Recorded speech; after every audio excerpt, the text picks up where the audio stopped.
A war of words in Washington as the impeachment inquiry into President Trump takes center stage. And an unprecedented move why Russia will not be allowed to compete at the Olympics or the World Cup. 12 at 12 starts right now, 12 minutes, no commercials on TV and on the go on the 12 News app, Facebook, and YouTube. Hey guys, it's Rachel here. Should Arizona continue accepting refugees? Governor Doug Ducey says yes. This comes after he declined President Trump's offer to begin rejecting refugees who come to our state. So we want you to weigh in. Cast your vote right now at 12news.com/bullhorn or comment down below if you're watching on Facebook or YouTube. The results just minutes away. Hashtag most clicked. Here are the stories piquing everyone's interest right now. All eyes are on Washington today as the House Judiciary Committee receives the report written by the Intelligence Committee on the impeachment inquiry of President Trump. The report summarizes the findings of several days of both public and closed-door testimonies. The next step, if Congress chooses to move forward, is to present and vote on formal articles of impeachment, which may happen before Christmas break. A heartbreaking story we continue to follow in Gila County. After more than a week of searching, there's still no sign of 6-year-old Willa Rawlings, the little girl who was swept away by floodwaters in Tonto Basin. It happened while her family was trying to drive their truck across Tonto Creek. Her brother and cousin were found dead last weekend, and crews aren't stopping until they find Willa's body. In an unprecedented decision in global sports, Russia has been banned from hosting and competing in major international sporting events for 4 years. The World Anti-Doping Agency handed down the suspension earlier today. This means Russian athletes cannot compete in next year's Olympics in Tokyo under the Russian flag and the next World Soccer Cup in Qatar. Russia says it will appeal the sentence. Disturbing news out of the medical field, especially when it comes to our kids. Doctors are seeing a spike in knee injuries among preteens, and get this, the rate of young athletes needing surgery has risen 400% in the past 10 years. So why the dramatic increase? Tricia explains. If you play sports, you probably know somebody that's had an ACL tear or have had one yourself. ACL tears on the rise, especially among active young people. It's not only common to happen, but it's common to recur. And because of it, Dr. Amit Sahasrabuddhe with AZ Sports Medicine is seeing an increase in the number of surgeries he's performing. I have done more than I can count. The ACL is one of 4 major ligaments in the knee, and it's responsible for keeping your knee stable during any kind of pivoting movement. That ligament is under a lot of stress. Experts say the spike in tears among teens is all because they're participating in organized team sports more intensely at a younger age. We want to encourage people staying active. However, we are pushing our kids more and harder, particularly when it comes to sports. He says it's okay to stay busy and active year-round, but not at the cost of your health. We're not allowing our bodies to rest, which is the other reason we're seeing a higher prevalence. The body needs time to recuperate. For those of you who end up needing an ACL surgery, expect to be out of commission for at least 6 months for rehab. In some cases, up to a year. Unfortunately, there's no such thing as a painless surgery. But today, with arthroscopic surgery, we do that procedure with a camera through some tiny little incisions. It's not as bad as it once used to be. So if you want to prevent a tear in the first place, stay fit, do your exercises, engage all the muscles in your legs, but don't overdo it. Tricia Hendricks, 12 News. Keeping you safe, an urgent recall alert this afternoon. White Castle is warning of possible listeria contamination in their frozen hamburger products, which were sold at several grocery store chains nationwide. The affected products have best buy dates ranging from August 4th, 2020 to August 17th, 2020.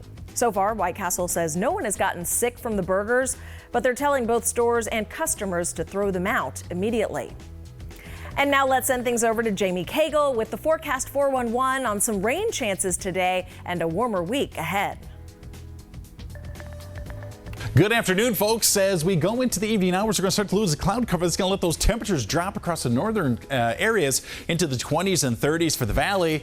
It's starting to look a little more seasonal with those 40s showing up for the overnight lows. And tomorrow, we're going to get back to 40s and 50s for the high country and enjoying some 60s and even trying to reach for that 70-degree mark for the valley as we go through Tuesday. We continue to warm through the rest of the 7-day forecast. That scattered rain is going to continue, though, into the afternoon hours for Pinella and Healy County primarily. But as I mentioned, the sky's clearing out tonight. That'll let the temperatures drop, becoming a little more seasonable into the overnight hours. Rainfall, it's rather impressive to our southeast, even towards Tucson. Going to pick up some pretty good rainfall into those afternoon hours, but following that with some beautiful weather, lots of sunshine, those temperatures climbing just above average down the road. Checking your pulse on health, a new study finds the majority of young children who travel overseas are unvaccinated against the measles. Researchers looked at data from more than 14,000 children who traveled internationally between 2009 and 2018. They found that 44% of infants and 57% of preschoolers did not get the MMR vaccine despite being eligible for it. Experts advise that before traveling, infants ages 6 months to 1 year receive one shot, while kids between ages 1 and 6 receive both doses. The scientists say most measles outbreaks in the U.S. are the result of foreign visitors or those who traveled abroad. A new study is serving as a reminder to make sure your cleaning products are locked away. Researchers looked at data from poison control centers between 2000 and 2016. They found there were nearly 320,000 calls for eye exposures associated with household cleaning products, averaging to about 2 calls an hour. Now, while this is actually a decline, the scientists say that the number of these exposures in young children remains high, especially among 2-year-olds. The biggest culprit? Bleach. The number for the poison helpline is 1-800-222-1222, and parents are advised to keep that number stored in their cell phones. Well, we are saving you money right now with a warning of an upcoming grocery price increase. Florida's citrus industry is being slammed with a fast-spreading disease called citrus greening, which ruins the growing oranges and kills the trees that grow them. Once that bacteria reaches a tree's roots, it's game over. Growers say replanting their groves with newly developed disease-resistant trees just too costly. So if your family loves a good glass of OJ, you might just want to restock before this price squeeze hits. If you've got some more shopping to do, Best Buy is releasing more doorbusters. Best Buy's 12 Days of Deals kicks off today. Each day through December 20th, the electronics retailer will have special deals geared towards specific people. Today, it's gifts for the entire family. Tomorrow, gifts for him. On Wednesday, gifts for her. Then, if you're looking for foodies, gamers, and December 14th, Apple lovers. Today's deals include a 55-inch Samsung 4K TV for $329.99, $100 off a Samsung tablet, and many more deals. You can sign up for reminder alerts at bestbuy.com. Shipping deadlines are fast approaching. Today is the deadline for FedEx's Smart Post service. The deadline for UPS Ground is this Friday, December 13th. The U.S. Postal Service recommends getting ground shipments out by Saturday, December 14th, to arrive by Christmas. If you're struggling to find a gift to ship, gift cards remain the most popular item on wish lists, according to the National Retail Federation. You can also buy a music or video subscription for a year, or maybe an experience like a restaurant or a hotel stay. Well, we are still on the hunt for the best holiday light displays in the Valley, so you can head out and see them with your family. Check out this one on Dahlia Drive. This is near 83rd Avenue and Cactus in Peoria. Wow! Go to 12news.com/holidaylights to share your favorite holiday display and to see where to go to see some of the Valley's best decorations in person. It's time now for A to Z 60, where we celebrate the people, places, and things that make the Valley awesome in just 60 seconds. Business is booming for a Valley brother and sister who not only sell peanut butter at local farmers markets and through their website, but also to large groups like Sprouts, Whole Foods, and Major League Baseball teams. In today's A to Z 60, Trisha takes us behind the scenes to show us how it's done. Welcome to Peanut Butter Americano, where the freshest peanut butter in Arizona is made. Let's go check it out. You do have to get suited up.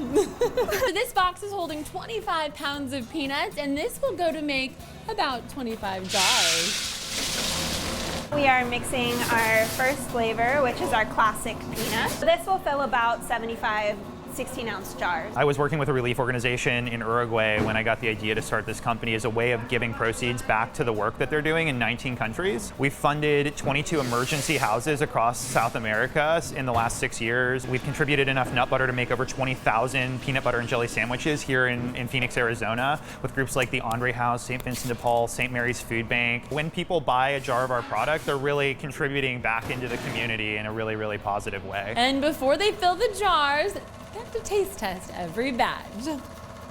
It's a tough job. And that's your A to Z 60. Back to today's talker. Should Arizona continue accepting refugees? Governor Doug Ducey says yes. This after he sent a letter to the Trump administration saying that he would not exercise the state's right to close its doors to refugees.